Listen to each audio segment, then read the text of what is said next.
Olá, bom dia. Vou começar a gravar aqui hoje o vídeo do grupo Aconchego CA. Esse é um grupo que ele está acontecendo pelo Telegram, uma parceria muito bacana, né, nossa com o Felipe Figueira, que é um professor de física quântica, e a Fátima Holden, uma paciente, uma querida amiga que passou pelo câncer de mama e agora se propôs também a contribuir com a sua experiência, né, com a sua rica experiência no tratamento do câncer, na vivência com relação ao câncer, e está compartilhando um pouco tudo que ela viveu com os pacientes e os familiares dos pacientes que estão com câncer, tá? Então esse grupo, ele está acontecendo no Telegram. Quem tiver interessado em entrar no grupo, eu vou também citar aqui o número do WhatsApp, porque pode fazer o contato pelo WhatsApp também, que é 031, que é o DDD de Belo Horizonte, 992410412, tá? Então eu, Ellen, assistente social, professor Felipe Figueira de Física Quântica e Fátima Holden, que é uma paciente que está compartilhando a sua vivência com relação ao tratamento, ao diagnóstico e ao tratamento do câncer, e a recuperação e a cura. Vamos lá então, né? Para entender um pouquinho, né, por que eu estou falando dessa questão do câncer, do apoio familiar, né, e do apoio dos profissionais com relação ao câncer, eu vou explicar um pouquinho para vocês, porque eu tenho essa trajetória de 20 anos na área da saúde. Então eu trabalhei no hospital universitário da Universidade Federal de Juiz de Fora, isso há 19 anos atrás. Depois fiquei por uns 9 anos no Hospital da Previdência, aqui em Belo Horizonte, no Ipseng. Depois fui para o SARA, o Hospital Sara Kubitschek, em Brasília. E aqui na Prefeitura de Belo Horizonte, eu já estou também desde 2005 na Prefeitura de Belo Horizonte. E de 2011 para cá, eu estou trabalhando especificamente na área da saúde. Então é onde a gente atende pacientes com câncer, né, em diversos momentos, né. Também trabalho num centro de reabilitação aqui em Belo Horizonte, né, na Regional Leste, e lá a gente atende também os pacientes com câncer, principalmente aqueles pacientes que fizeram cirurgia de retirada do intestino, que estão usando aquela bolsa. Então a gente faz ainda muito acompanhamento com o paciente com câncer, tá?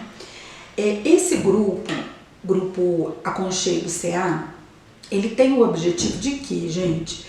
Ele tem o objetivo de dar um suporte, um apoio para esses pacientes e esses familiares que estão nesse momento de diagnóstico, né, da descoberta do diagnóstico, do tratamento e da recuperação, tá?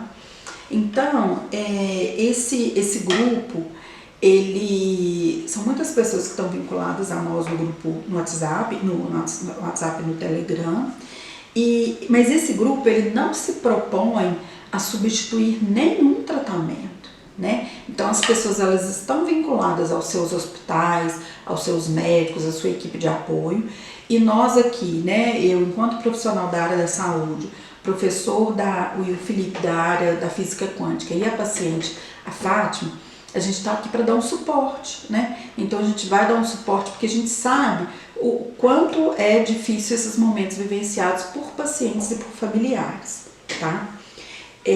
Então o que acontece?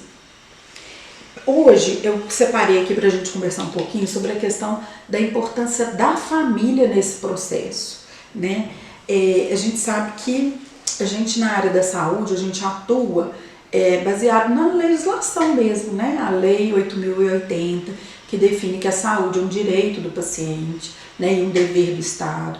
Então nós, profissionais da saúde e sociedade civil organizada, a gente se mobiliza em apoiar, né, e acessar esses direitos dos pacientes, em especial eu estou falando dos pacientes com câncer. Então a nossa atuação toda é baseada na legislação mesmo, né, na legislação do SUS, do Sistema Único de Saúde, né? Tem inclusive dentro da legislação também, tem a política de humanização, né, do SUS. Então assim, por isso que nós aqui, profissionais da saúde, a gente lida de uma forma tão acolhedora e tão humana nesse processo do paciente com câncer, né? A gente tá, então, não é uma questão porque a gente é bonzinho não. A gente está lidando com política pública, com o direito do paciente de ser bem atendido, de ser acolhido, de ser ouvido, né? Da equipe criar um vínculo com ele, ter um cuidado com esse paciente, saber da história dele, não só da história física, mas da história pessoal, da história emocional dele. Então, a gente está trabalhando com base nesses princípios, tá? No princípio do direito mesmo, de ter uma saúde pública de qualidade, tá? E aí, o que acontece, gente? Se a gente for pensar, igual eu falei que eu quero falar um pouquinho da questão da família, se a gente for pensar hoje no papel da família nesse processo do tratamento, a gente tem que pensar em especial que tipo de família é a sua, né? Porque hoje a gente não tem mais aquele conceito único de família, que a família é o pai, a mãe, os filhos, né? Então, assim, a gente vê hoje, a gente está num país, o Brasil era um país jovem, agora já está virando um país, né, envelhecido. Então, assim, hoje as pessoas, tá mudando muito a estrutura familiar, né? Então, assim, hoje a gente vê idosos, né, e pessoas morando nas instituições, a gente vê idosos às vezes morando com amigos e conhecidos e não mais com os filhos ou com os pais. Então, assim, a estrutura familiar está mudando muito. Então, a primeira coisa que a gente tem que pensar é quem que está do seu lado, né? Porque às vezes a gente fica muito preocupado, o paciente, até alguns profissionais da saúde ficam questionando, né? Quem que está acompanhando o seu tratamento? Quem da família está acompanhando o seu tratamento com você? E muitas vezes não é um familiar de sangue, né? Não é o pai, não é a mãe, meu irmão, meu filho, né? Muitas vezes é um amigo. Lógico que a gente da saúde, a gente tenta sensibilizar o paciente e o familiar mesmo, né, de sangue e tudo, que ele acompanhe todo esse processo. Mas nem sempre é assim, gente, nem sempre é assim. Então, pra gente, profissional, e pro paciente, também não criar uma expectativa de que a família vai estar ali colado do lado dele, né? Eu quero falar disso um pouco, porque nem sempre é assim, tá? Por que nem sempre é assim? Igual eu expliquei, a forma, o núcleo familiar hoje está muito diversificado, né? Então, assim, nem sempre é assim. E por outro motivo também, às vezes no decorrer da vida das pessoas, as relações elas vão se fragilizando um pouco, né? Nós somos pessoas diferentes, não, cada um pensa de uma forma, cada um age de uma forma, cada um sente de uma forma, né? Então, assim, viver em família, no núcleo familiar, não é uma coisa muito fácil, né? Não é fácil, é desafiador para todo mundo. Então, o que acontece? Às vezes a pessoa está vivendo um problema de saúde grave como esse e precisa de ter alguém próximo e às vezes ela cobra, inclusive, a presença desse familiar. Mas a gente observa que nem sempre esse familiar é o mais indicado para estar próximo. Porque às vezes até o próprio problema de saúde da pessoa veio também em decorrência, além de fatores físicos, né, hereditários, às vezes veio também em função daquele conflito familiar ali que está acontecendo, né? Então, por isso que é importante a gente identificar quem que eu quero estar perto de mim nesse momento do tratamento, né? Então, na verdade, a gente espera que o paciente estejam com pessoas próximas, pessoas acolhedoras, pessoas que o escute. Não precisa passar a mão na cabeça do paciente, não, né? Mas que dê esse colo, que dê esse aconchego para o paciente, né? Então, a gente precisa disso para o paciente, para ele se fortalecer, tá? E aí, no decorrer desses 20 anos aí acompanhando pacientes, familiares, né, dos pacientes com câncer, a gente percebe que tem aquelas famílias que apoiam, que assim, realmente a gente tira o chapéu para aquelas famílias.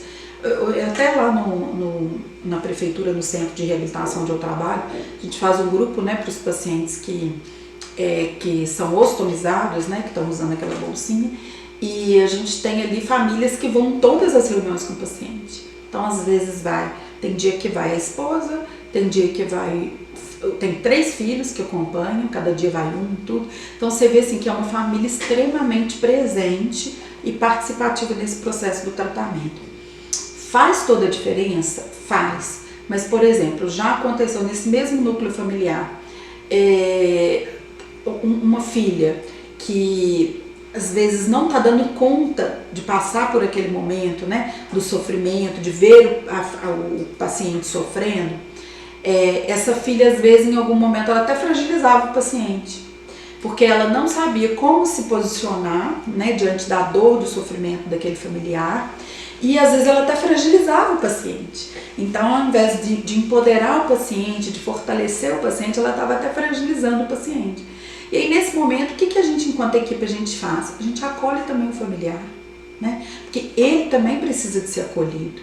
Então, assim, a gente observa que alguns pacientes ficam meio sem que entender o posicionamento da família, por que um familiar afasta, por que um fica colado a ponto até de cercear um pouco a liberdade do paciente, né? Gente, isso é porque as famílias, ninguém está preparado para lidar com uma situação dessa, né? Com a doença, com a dor, com o sofrimento, a gente não está muito preparado para isso. E por isso que a gente precisa de apoio, a gente precisa de apoio, de informação, de orientação, né, de pessoas precisam de pessoas, a gente costuma dizer, né? Então a gente precisa desse apoio, para as pessoas aprenderem a lidar melhor com a situação, né? Então a gente tem famílias que apoiam incondicionalmente o paciente, e a gente tem famílias que às vezes estão ainda muito fragilizadas, não dão conta de apoiar esse paciente no momento, até se afastam um pouco. Então, assim, aqui eu peço até para o próprio paciente que está me assistindo, pensar nisso, né? Qual que é o momento também do seu familiar? Será que ele não está apoiando por quê? Né? Ele não está apoiando porque ele também não sabe como lidar com a situação. Se é aquele momento de estar apoiando o paciente incondicionalmente, ou se está com tanta dúvida, tanto medo, né? Porque o familiar também fica com medo do inesperado, que pode acontecer. Então, assim, na verdade, é um momento de instabilidade para todos os lados, né? Para o paciente e para a família. E aí, por isso que nosso papel enquanto profissional da saúde é fortalecer também esse núcleo familiar e fortalecer esse paciente, tá? E aí a gente também tem aquelas famílias que elas apoiam tanto, que elas super protegem o paciente, não deixam o paciente fazer nada, né? E ela inclusive alguns fragilizam tanto o paciente que você percebe que a família começa a ter um ganho secundário pelaquela doença do paciente, né? Então, assim, a gente tem que estar muito atento, né? Tudo que está acontecendo naquela família. Por isso que essa proximidade entre equipe, paciente e família é muito, muito importante para o tratamento, tá? Então, gente, pensando naquela perspectiva de que tem famílias que apoiam incondicionalmente o paciente, mas que tem famílias também que fragilizam o paciente, eu peço então para cada um de vocês que está vivendo agora esse momento do diagnóstico, do tratamento, né, com relação ao câncer, tentar entender um pouquinho, né? Eu sei que é difícil nesse momento você parar de olhar para si mesmo, mas olhar também para entender aquela família. Por que a família está tomando essa atitude, né? Tem aquelas famílias que não apoiam em nada. E aí a gente vai ver, tem um histórico, né, de vínculo fragilizado entre os familiares. Então, assim, é difícil também, é desafiador também resgatar esses vínculos que estão fragilizados já num processo de tratamento doloroso, como é o tratamento do câncer, né? Então, cada um de vocês tem que pensar um pouquinho, como é a minha família, né? E ao mesmo tempo pensar que a gente pode, nesse momento, criar novas raízes, novos vínculos familiares. E aí eu falo, né, que tem a família que a gente nasce, que a gente não escolhe, mas tem os amigos que são que é a família que a gente escolhe, né? Então, assim, a gente vê hoje o quanto que esse paciente se fortalece com as amizades que ele cria no processo do próprio tratamento, seja no hospital, seja no ambulatório, seja com a equipe, né? Seja com pessoas que vivenciaram também esse momento do câncer, que é o que a gente está se propondo a fazer nesse grupo, né? Compartilhar experiências e momentos, e eles fazem amizades que vão levar para o resto da vida, né? Então, assim, é importante então a gente ter essa percepção, né? Como é a família que eu tenho, como é a família que eu espero que seja, como é a família que eu posso criar nesse momento que eu estou vivendo agora, porque a gente pode criar novos vínculos sim que nos fortaleçam, tá? E a outra questão que eu queria pontuar também é que nesse momento, né, quando às vezes a gente vê como a família se porta diante do paciente, é importante também para o paciente se fortalecer. Então, ele assim, fazer uma imersão mesmo, fazer uma experiência de autoconhecimento mesmo, né? Refletir um pouquinho quem que é ele, como que tá as relações dele, como que tá o autocuidado dele com relação à saúde, a esporte, atividade física, a lazer, né? Então, assim, ele vai começar a fazer essa imersão e essa reflexão sobre o que é ele enquanto pessoa, porque ele sabendo quem é ele enquanto pessoa, a identidade dele, fica mais fácil para ele se relacionar com o outro, né? Então, assim, quando a gente se conhece profundamente, a gente sabe quem é a gente, qual é o nosso objetivo, onde a gente quer chegar, fica mais fácil para a gente relacionar com o outro. Porque às vezes aquele outro é um outro que nos poda, que nos limita, ou não, ou é um outro que nos dá asa para a gente voar, né? Então, mas essa experiência da relação com a família e do autoconhecimento é muito importante, tá? É uma atividade que é importante fazer. E a outra coisa que eu queria pontuar também, deixa eu ver aqui. Ah, tá. A outra questão que eu queria pontuar é o seguinte. Quando, em algum determinado momento, a relação familiar ela está muito difícil, muito desafiadora por outros fatores, não só pelo diagnóstico ou pelo tratamento, por outros fatores, né, da vida que todos nós estamos sujeitos a passar por isso. A gente tem uma estratégia, né, que é usar a questão do tempo de qualidade e da distância. Então, se a gente vê que aquela relação ela tá desafiadora, né, tá muito conflituosa e o paciente também está vivendo aquele momento da dor, do sofrimento, do tratamento, né? Então, o que ele pode fazer? A princípio, ele pode ter um tempo de qualidade com aquele familiar, então fica lá com o filho, com o irmão, com o amigo, com a mãe, com o pai, né, com quem está próximo. Fica por um tempo com aquela pessoa, fica presente ali, de corpo presente com aquela pessoa. Na hora que começar o atrito, afasta. Afasta por um tempo, vai, toma um ar, respira, né, para depois voltar para uma relação novamente. Não espera chegar no limite, né, da discussão, da briga, da chateação, não, porque isso fragiliza o paciente que está em tratamento, né? Então, assim, uma estratégia é essa, tempo de qualidade, fica um tempo bacana com aquele familiar, na hora que sentiu que está no limite, que a discussão está demais, ou que inclusive que o paciente está te podando demais, te paparicando demais, te limitando demais, né? A gente fala que até o amor demais atrapalha, né? Que às vezes ele ama tanto, o familiar ama tanto, que até impede o paciente de viver e de realizar coisas, né? Então, assim, na hora que sentir que está nesse limite, afasta um pouco, né? Pede um tempo para respirar e aí recomeça de novo seu tratamento, sua vida, tá? Então era isso que eu queria pontuar, né? Essa questão do papel da importância da família, mas a gente principalmente entender que tipo de família eu tenho. Pra gente cobrar ou aceitar ou não o papel da família, né, e o apoio da família nesse processo, primeiro a gente tem que entender que tipo de família eu tenho, tá bom? Então, uma boa sorte aí para vocês que estão no tratamento e eu vou continuar gravando aqui, então até o próximo vídeo. Obrigada!